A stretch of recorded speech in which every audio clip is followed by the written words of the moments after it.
Fellow Ugandans, on the 14th of January 2021, we went to the polls. It was clear even from the days before the election that Museveni was headed for a resounding defeat.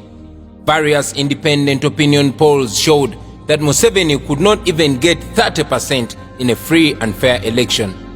The mood all over the country was clear. Ugandans wanted change. Knowing what awaited him, Museveni started arresting thousands of our supporters, picking them from their homes at night, from their workplaces, or even along the roads, and detaining them in unknown places. Many of our brothers and sisters disappeared, and they've never been seen again. Those who have been lucky to return have spoken of being subjected to unspeakable torture and brutality. Some of our supporters have been castrated. Others have had their eyes and fingernails plucked out, their limbs broken, and their manhoods shattered. On 18th and 19th of November last year, on Museveni's orders, more than 100 Ugandans were shot and killed in cold blood. After that massacre, he came out chest thumping and congratulated his boys for a job well done. Up to this day, no one has been held accountable for these crimes against humanity. Just like the cold-blooded murders of Yasin Kauma, Rita Nabukenya, Dani Cheyune, Hakim Sekamwa, Hassan Waliendo, Frank Senteza, and many others, the regime silenced their grieving families, and that was it. The presidential campaign was turned into an exhibition of impunity. I survived 3 attempts at my life, and my comrades survived even many more. Some of our friends did not make it alive. Many comrades and journalists sustained permanent injuries. 2 weeks to the date of voting, my entire campaign team was arrested and subjected to all manner of torture and humiliation before they were thrown into a prison where they are languishing up to the present day. Museveni switched off the internet and ordered media houses not to report or even talk about the results from the polling stations as they came in. International election observers had already been shut out. Foreign journalists were targeted, and some of them were deported for the fear that they would expose the state-inspired violence and election fraud that was happening at that time. With this state of affairs, Museveni, aided by the Electoral Commission and the military, rigged the election like never before in the history of Uganda. In many districts of northern and western Uganda, citizens went to vote at 9 in the morning, but were told that the voting for the president had already ended. They could only vote for MPs and go back home. Voters wondered how ballot boxes were full of ballot papers even before the voting started. So many of our polling agents and supervisors had already been rounded up and taken to prison. In several districts such as Kwanya, Isinjiro, Rukunjiri, Kabong, and many others, soldiers traveling in military trucks went from polling station to polling station, taking all available presidential ballot papers in favor of Museveni. Those who dared to question the criminality were quickly silenced by bullets and batons. But even with this ballot stuffing, we were still leading Museveni with a clear margin. And then, Mr. Byabakama, whether on gunpoint or out of collusion, he started reading things which only he can explain where they were coming from. Those who represented us at the National Tally Center spoke of how state operatives filled the entire Tally Center, and it is thought that these are the people who were feeding Mr. Byabakama with the results that he was reading, completely not reflecting what had come from the polling stations. Then on the 16th of January, by 4 p.m., Mr. Byabakama completed the fraud and announced Museveni as the winner. Once again, General Museveni and his small clique of gunmen imposed themselves on the people of Uganda.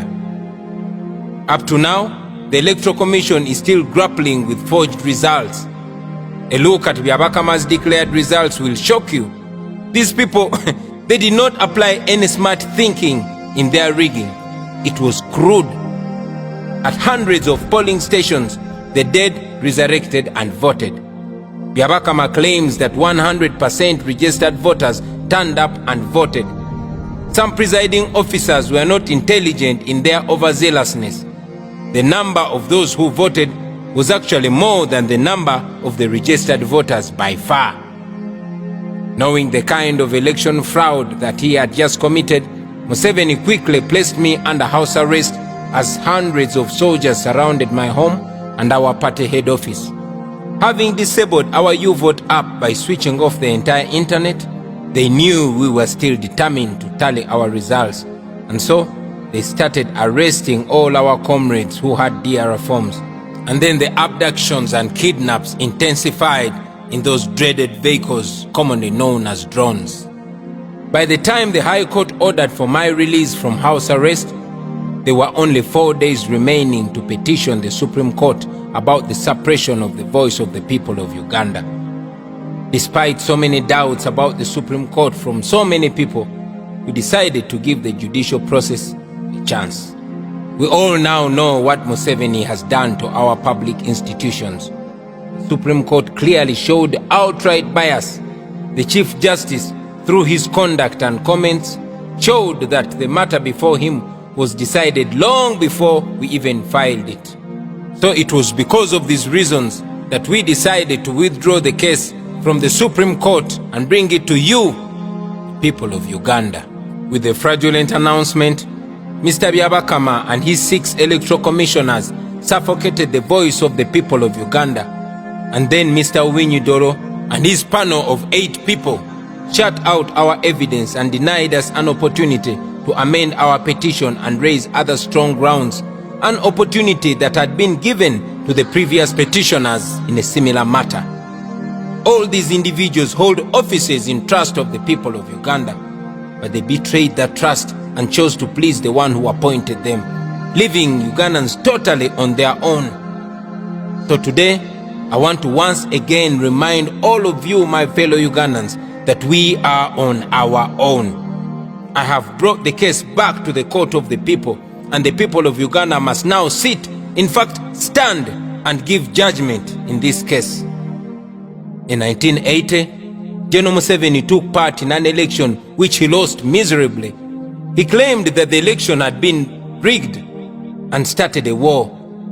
500,000 of our people died in pursuit for a better Uganda. But look what Museveni has done.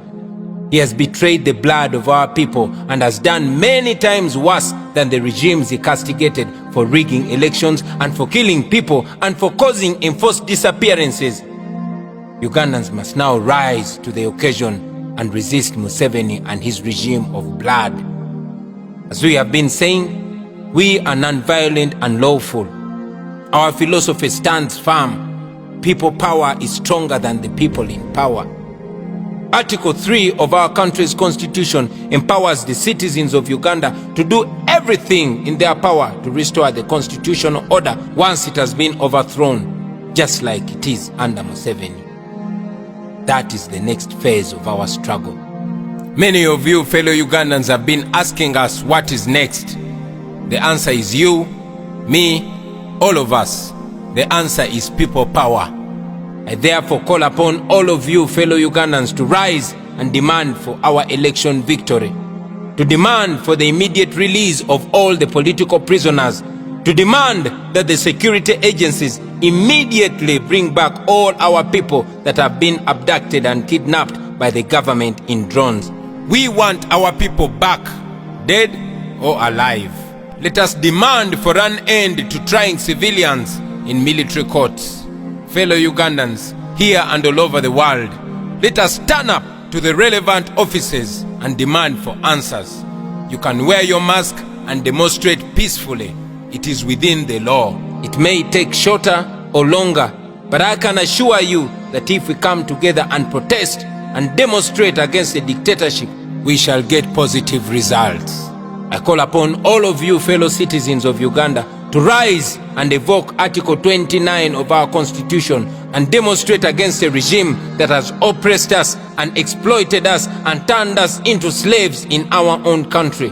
To all our leaders, this is your time to offer leadership to our people as we embark on the next phase of the struggle. To you fellow Ugandans in the diaspora, please stand up and demonstrate at all our embassies all over the world at the parliaments in your countries and all relevant offices. To the men and women in uniform, the police and the military, I urge you to respect the right of the people of Uganda to protest peacefully. Your constitutional duty is to offer security to the people of Uganda, not to beat them or even kill them. I call upon all the forces of change to remember that this is not about any particular political party or politician. This is about our nation. The time is now. We must do this for ourselves. We must do it for our children, for our children's children. We must do it for God and our country.